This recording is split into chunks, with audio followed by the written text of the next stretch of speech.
welcome to America at its Best. My name is Rebecca Painter and I'll be your host for today's show.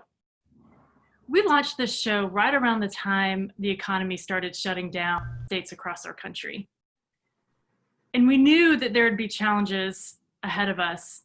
I don't think we knew we'd be quite where we are today. It's been a really hard few months.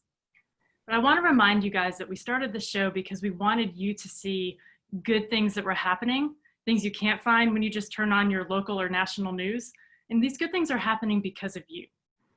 So I ask that you remember for the next 45 minutes that this is all about you finding a little bit of optimism in the ways that you're having a hand in shaping the future of our country at a time that's, well, unprecedented, at least in my lifetime.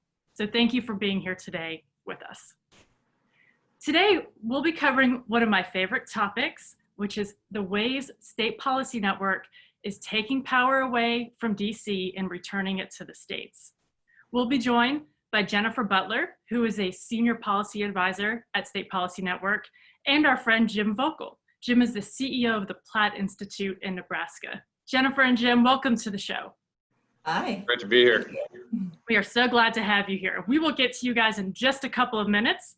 First, let's check in with the fearless leader of State Policy Network, Ms. Tracy Sharp, coming to us from California. Tracy, how are you today? Hey, Rebecca, it's great to be here.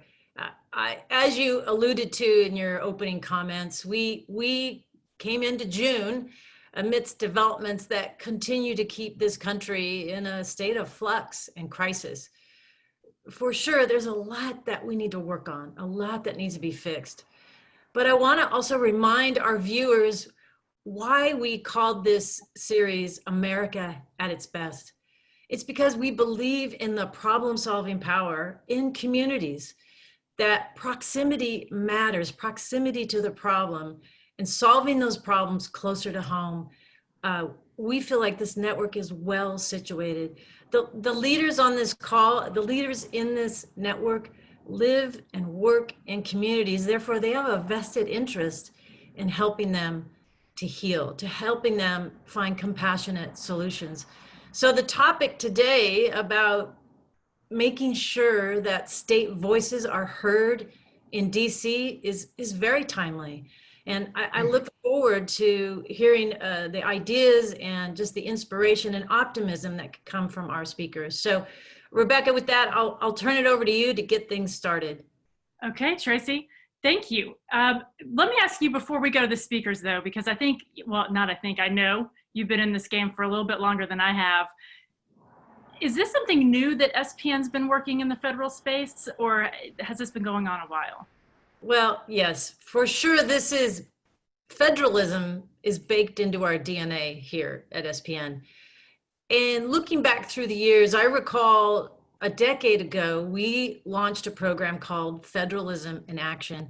And we were able to gain just tremendous support. Some of the donors on this call were very helpful in that. And we wanted to put someone in charge of that who could get things done. And that person was Jennifer Butler. And now she handles all of our federal programs. For over a decade, that's really evolved and grown. It's such an important part of what we do. Like I said, it's baked into our DNA here of believing that problems are better solved at the state and local level. So I'm looking forward to both what Jim and Jennifer are gonna enlighten us with today. Sounds good. Thank you, Tracy. Well, with that wonderful introduction, let's turn to you, Jennifer. Hi. Again, now, Tracy talked about how we've been at this for a while. Can you help us understand why SPN, we're focused on state solutions? So what are we doing up at the White House exactly? What's our role? Taking a step back, right? We are a network of organizations, state level organizations focused on freedom. So, it is absolutely critical we remain eternally vigilant just about the size and scope of Washington, D.C., because it impacts, unfortunately, every facet of people's everyday lives. So we launched this program several years ago, just with 3 goals in mind. 1, continuing to grow awareness about just the ever-growing overreach of the federal government. The second is engaging states to action. That's very powerful. And third is just making changes on the federal level. There's been lots of opportunities over the last few years is to roll back just burdensome regulations and even stop really bad policies such as ending due skim, right, where unions were skimming money off Medicaid payments that should have been going to home health care workers. Okay, wow. So then tell us a little bit more about what we're doing right now to bring state voices to the administration in order to help people in light of the pandemic. Well, it has been definitely a very intense last 3 months. So it's important to remember how the federal government is handling the pandemic response. They have a kind of saying they use, but it really does encapsulate just how they are handling it. It's federally advised, state-led, and locally implemented. So most of the decisions, a slew of the decisions, are happening at the state level. So it's really important that state level policy organizations such as our network have a seat at the table. This pandemic, COVID has not impacted every state the same way. It has not impacted every city, every county the same way. So it's absolutely critically important that you don't have a one-size-fits-all policy, whether it's dealing with healthcare, access to healthcare, or even to just economic recovery coming from Washington, D.C. So we have been meeting with White House officials, vice presidents' offices, advising agencies, just on what is happening on the ground in response to COVID, both healthcare and economic recovery. So Jen, let me stop you right there. We'll get back to that in just a minute in terms of what's happening on the ground. But look, there's no delicate way to say this. There have been confusing messages for sure coming out of the White House, particularly in the last few months. At the same time, you mentioned some pretty philosophical aligned folks who actually are coming to you saying, what can we do to make this easier on the states and empower them to do things the way that's best for their local folks? Can you be more specific about who exactly we're talking with? I know you mentioned the vice president's office. Are the rest of them just Hill staffers or are these top administration folks? This administration came in and they did bring in a lot of people from Washington, D.C. think tanks and even to our state level think tanks too. So there are a lot of serious-minded policy folks that are embedded in this administration. And yes, the messages have been confusing. This has been a beyond confusing time and continuously is so. But there are some, as I said, serious policy folks that have been networking and contacting with our folks. I think it's important to remember, I live in Washington, D.C. I'm in a bubble. I guarantee you the news, the conversations I have are probably a lot different than a lot of the people in real America that are watching the show have on a daily basis. So it's important that those folks, even people too that have been involved in this movement are connected with folks that are outside that bubble, that have a better understanding of what's happening on the ground, how these policies are impacting real people on the ground. So what kind of issue areas do the folks who are within the administration want state voice and state input on? Well, it's definitely ebbed and flowed. I'll tell you right now, probably a lot of the focus is just on what's happened and the impact of the almost $3 trillion that have been appropriated thus far in the 4 major packages that Congress has passed. I can't believe you're using the words trillion these days. It's kind of shocking. But a lot of that money, basically almost $1 trillion is being appropriated to states, to local governments, and even to community-based services. So it's important they understand the impact it's having and also to what states are doing, both the good and the bad, to deal with the economic crisis. I'd love to give 2 examples of states because I think it illustrates the beauty and the pain of federalism. So I'll give you this example of Illinois. Illinois just passed a budget, and most states are cutting. Illinois decided to do things differently. They decided to increase spending 6%. So they're basically planning to be $6 billion out of budget. How are they planning to pay for this? Their assumptions in the budget is that they're going to get a loan from the Federal Reserve, and they're going to pay that loan from a federal bailout in the future. Plus, while they were at it, they gave themselves an $1,800 pay raise. Wow. That's bold. Yeah, it was bold. Yeah, that's Illinois. But not every state's Illinois, right? You contrast that with a state like Georgia, Healthy Rainy Day Fund. They're making significant cuts across the board, every nook and cranny of that state budget. And it's really important that our folks on the ground can share that information. There's definitely been a larger and growing call for more money, more federal bailouts, more money going to local governments. And we know federalism works. And when more money comes down from the federal government, money that my grandkids are going to have to pay off, it's going to drown out states being able to make good choices for their local constituency. So that covers the CARES Act. What about in areas of healthcare and the economy? For example, has anybody been asking for state input in terms of liability on businesses who are opening and what that could mean? That's a great question. You know, McConnell about a month ago said that was his number one priority. There's definitely a lot of questions as to the constitutionality of liability. And it's critical. Like, imagine you are a business owner, right? You're opening up your business. There's a significant amount of liability, even if you follow every sort of rule and regulation when it comes to health and protecting your customers and your employees from contracting COVID. You're opening yourself. And it's a sticking point to getting economies open. So McConnell said it's a priority. I think they're recognizing now that, one, states are already in the process of doing that. And two, you know, this is probably handled better on a state level than on a federal level. So that's definitely a conversation that we've been having, updating the administration on how liability and tort reform, right, are moving through in different states. And the issue of healthcare, is there any movement around that right now? There is. You know, that was definitely the first thing that the administration did. And I'm pleased to say, I think from a deregulation standpoint and moving forward, taking away any sort of barrier that they could identify that they had control over to give people access to healthcare, it was fantastic. But you know what? There's only so much the federal government has control over. So, you know, things like Medicare, they were able to open up the idea of telehealth. Access to doctors on the internet.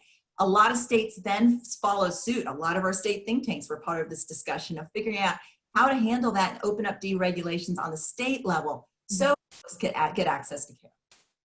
So if you had to point to, and I imagine for you this changes on a daily basis, today, the most pressing issue where the federal government is looking for state voice, what would it be?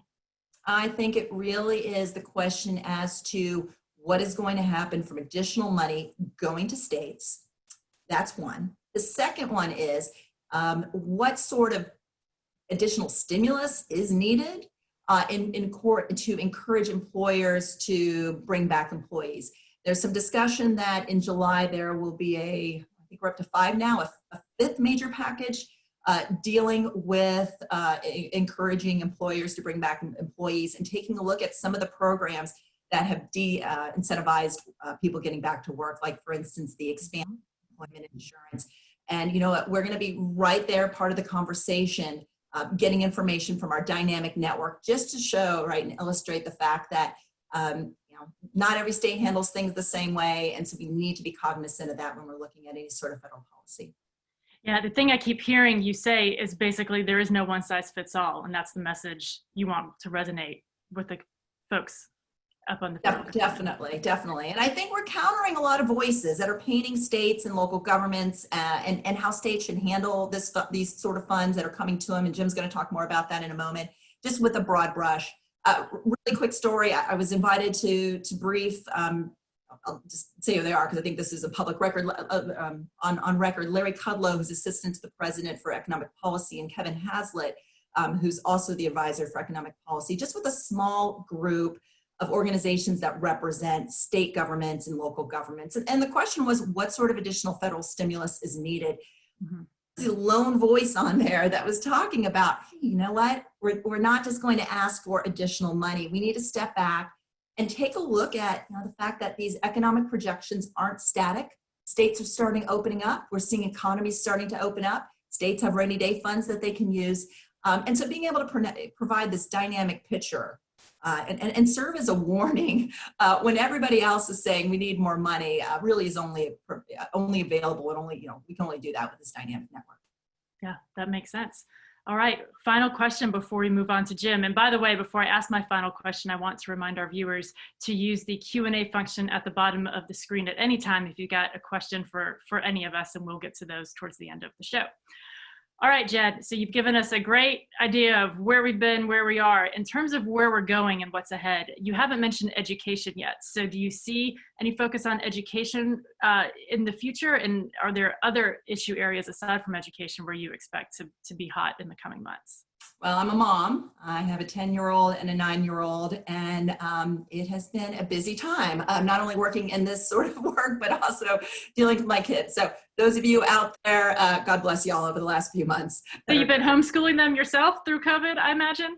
Yes. While you're doing the federal work, this lady she looks like Superwoman, and she is. There you go. It's been fun. We do what we got to do.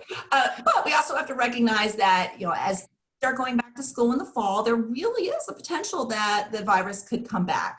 So our network of state policy education experts came together several weeks ago and put together a list of very serious policy ideas that can be moved forward on the federal level that advance school choice, but are based on free market principles and not that one size fits all. I think they were able to get ahead of the curve and start having some great discussions with the White House, with some of our friends in Congress. So that's one. Two, we're dealing with some serious issues right now on the federal level, and some important conversations to be having. And so I think things about policing, that is definitely going to be a part of the discussion too. And I think these are healthy discussions. I'm excited to see where Congress takes it. And also too, what's happening on the state level. So that's something that we're going to be keeping an eye on, just given the fact that many of our groups work on criminal justice reform and just bringing greater accountability to government systems like the police. Great. Thank you so much, Jen. All right, we will get back to Jen in a few minutes for Q&A. And again, it's right at the bottom of your screen, so please jump in with questions.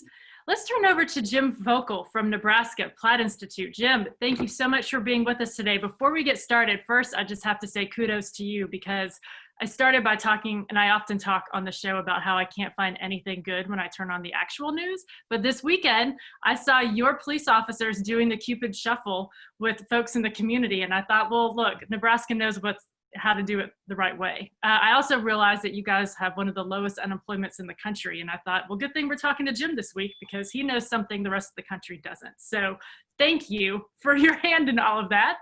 And I don't know what your secret sauce is, but you're doing something right in middle America. Well, we are known for Nebraska Nice, and we've had a strong public health response, but we've generally kept our economy open, and I think that's resulted in the unemployment rate that you talked about. And it's great to be here, Rebecca. I'm excited to talk about the efforts that we are having with SBN. Well, thank you for being here. And we heard Jem Butler talk about Illinois and Georgia and how they're two different states. There's no one size fits all. Nebraska took a different approach. You guys identified an opportunity to take a big stand on how the federal government allocates CARES Act funds. What opportunity did you see, and what did your team do about it?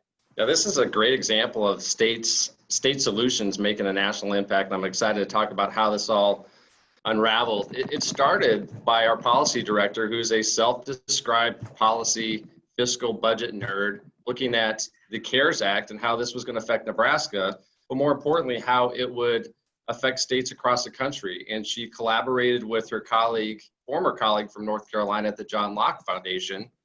And they looked at this federal legislation, and they were concerned that it did not provide the flexibility that states might need going forward to fund revenue gaps as related to COVID. And so further collaboration led to us approaching Jennifer Butler at State Policy Network to form a coalition letter from state think tank leaders. And we were amazed to get 29 state think tank leaders to sign on to this coalition letter. From that coalition letter, we leveraged that to start lobbying our federal delegation, and it resulted in bipartisan federal legislation being introduced, and that is now spreading both in Wow. Congress and the Senate. That, bipartisan legislation getting introduced at the federal government is no easy feat. So that's amazing. Thank you for that. So let's back up for a second. You said Sure. 29 other state think tanks signed on. Do you think that it helped that you guys were able to come together as a coalition? Do you think that helped spur the legislation? Yeah, we drove the momentum, and this was a dynamic situation happening in Washington. It happened fast, and it required a dynamic network of state-based leaders to drive the policy, because not every state is the same. We have different budget needs. Nebraska has different COVID budget priorities than New York does, and this flexibility is critically important as we move forward and navigate through this landscape. So you also mentioned bipartisan legislation. I've grown very weary of the big divide between Republicans and Democrats. It's really just makes my heart feel good to see people coming together. What do you think appealed to both sides of the aisle about this? Well, this is common sense reform based on the needs of states dictated by state-based think tank leaders. I mean, these are common sense reforms. States need this flexibility to make sure that they're making the smart budget decisions on a statewide level or state-based level, I should say. And that's not a Republican or Democrat thing. And that's why I think that it attracted the bipartisan support. So what exactly will enable states to use this money more wisely that's within this legislation?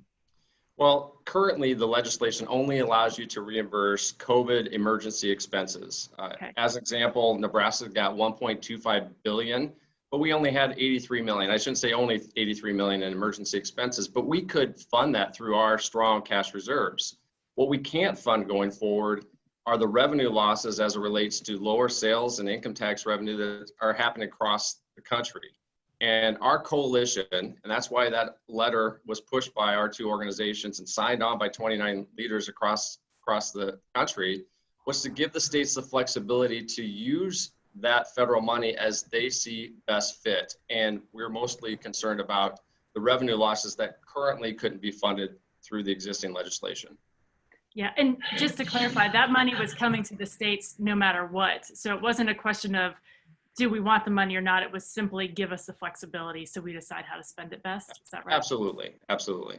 Gotcha. So what's next in terms of this legislation passing? You know, things always seem to take a long time, but in the middle of a pandemic, things are moving faster. So I was curious if you think that this might be a little quicker. And also, what opportunities do you see ahead in light of this? Well, right now it's still in Congress. And there's a bill in the Senate as well, and more congressional members and senators are signing on, and the news is spreading. We got word this week that we think that it will be part of the July next round. We've been working with Jennifer Butler too, and had conversations with President Trump in his office about maybe getting guidance coming from the Treasury that will allow for this flexibility that we're asking for. So I think the momentum continues to push forward, and this momentum was driven by a great network of state-based leaders across the country. Tracy, do you have something to add? Well, yeah, I was thinking while Jim was talking, you know, I mentioned that 10 years ago, we started with Jennifer, Federalism in Action. And it was about 10 years ago that the SPM board hosted a retreat to really like a strategic planning session. And we invited guests to help give input. And one of those guests was the founder of the Nebraska think tank of Platt. And that's now Governor Pete Ricketts. And he was saying some of these same things, that flexibility was important, that you can't do one size fits all. Every state is different.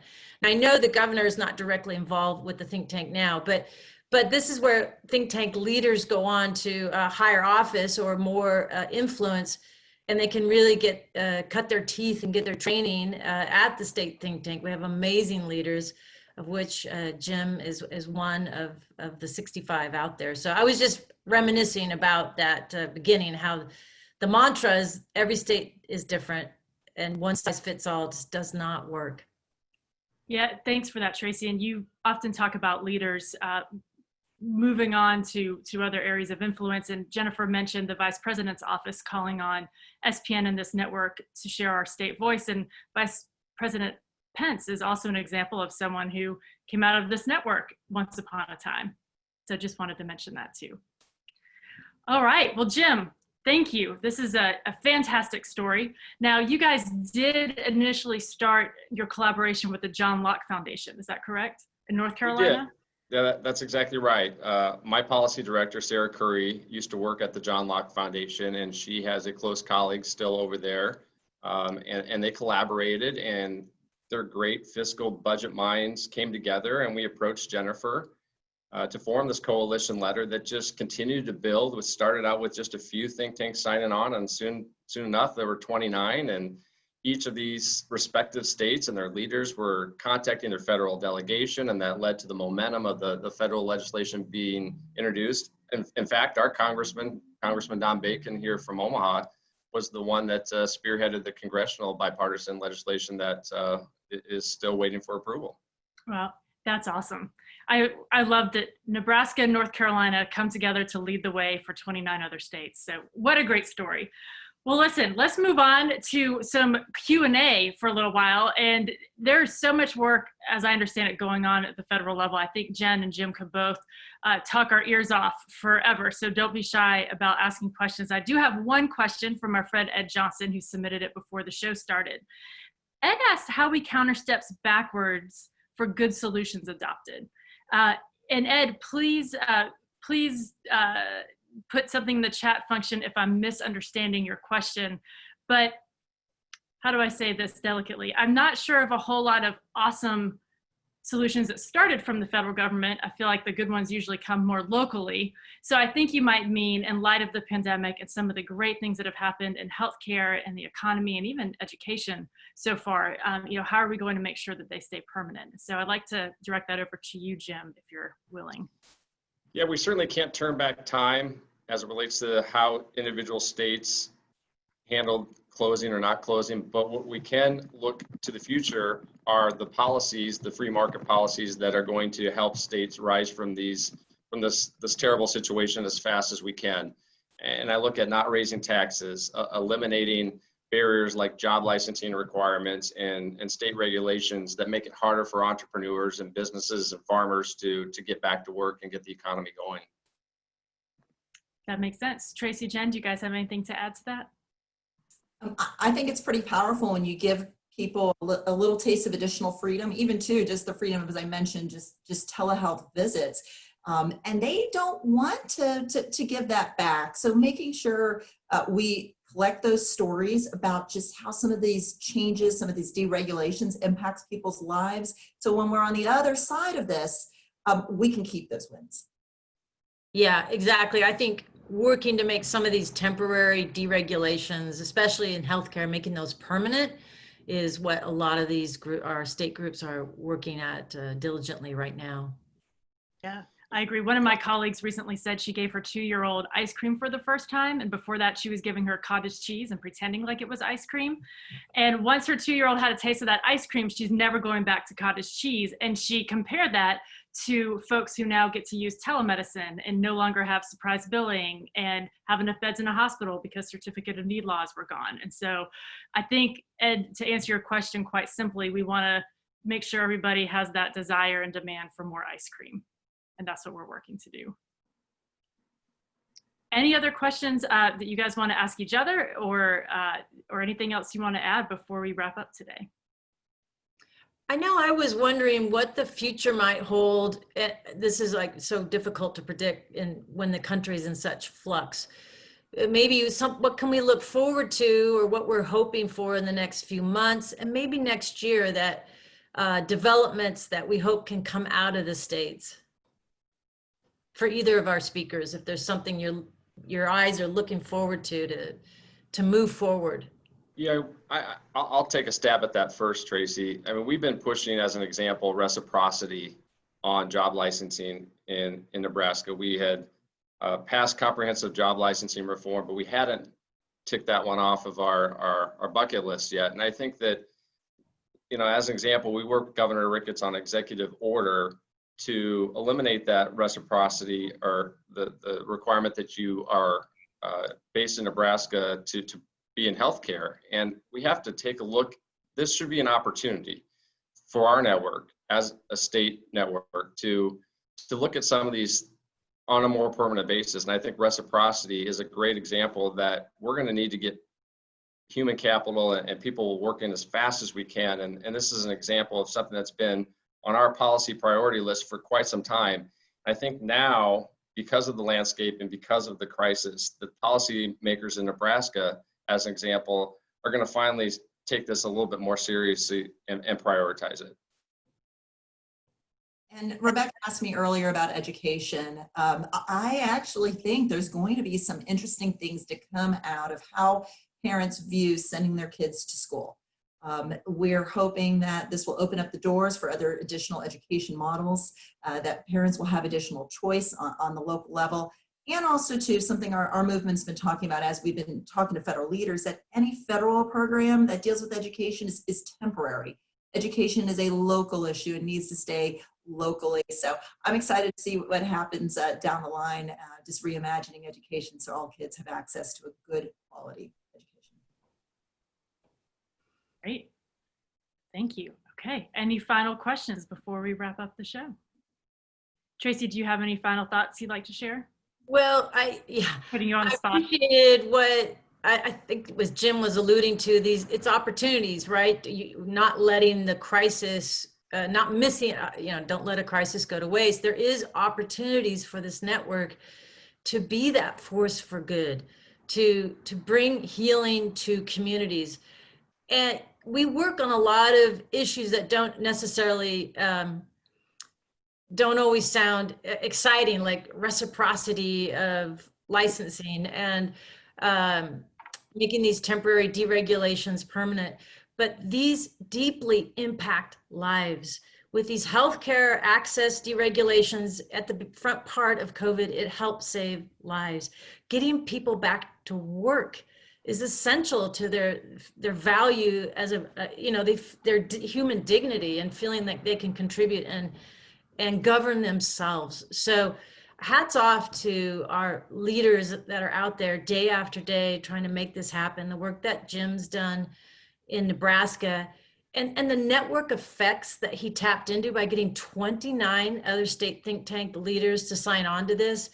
He drove that. It's where state impact in state after state can lead to national solutions. And this is the power of network effects.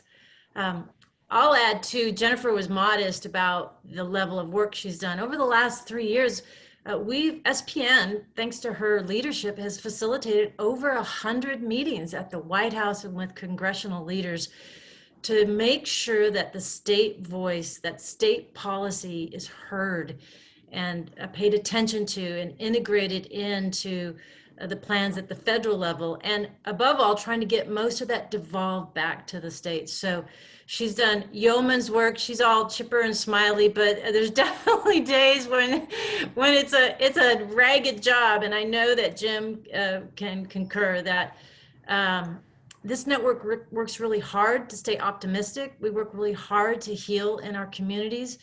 We believe problems being solved closer to home is part of the answer. So hats off to our speakers. I don't know if they have any closing thoughts, but that's just what's close to my heart today. My only closing thought is that you mentioned the terms that we use, and I use the word policy a lot, but I always think about now these are real, not even just ideas, things that solve issues in our country. And from our federal program, our effort has been creating that pipeline to take ideas that Jim and his team are developing that we know are working. Jim, and multiply that to across 65 different organizations and develop that pipeline. So we're sharing that with federal leaders. So it's just an honor to work with this network. And I just appreciate the time to share a little bit about what we're doing.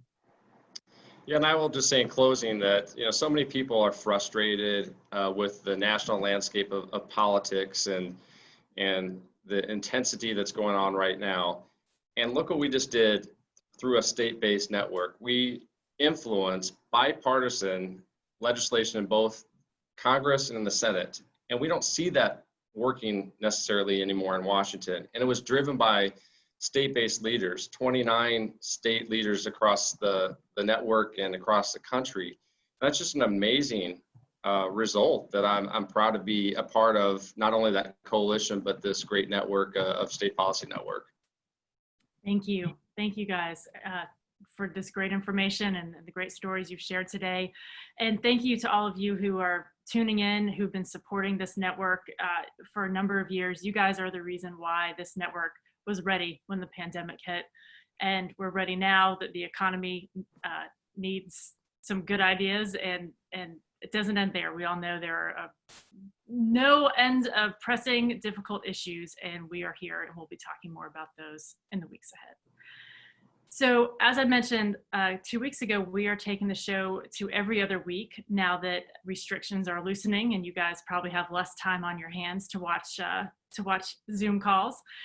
So our next show will be on June 24th, and we'll be hearing about litigation efforts throughout this network, which have really also boomed in the last few years. So we'll be excited to talk with you about that. Thank you guys for making all of this possible.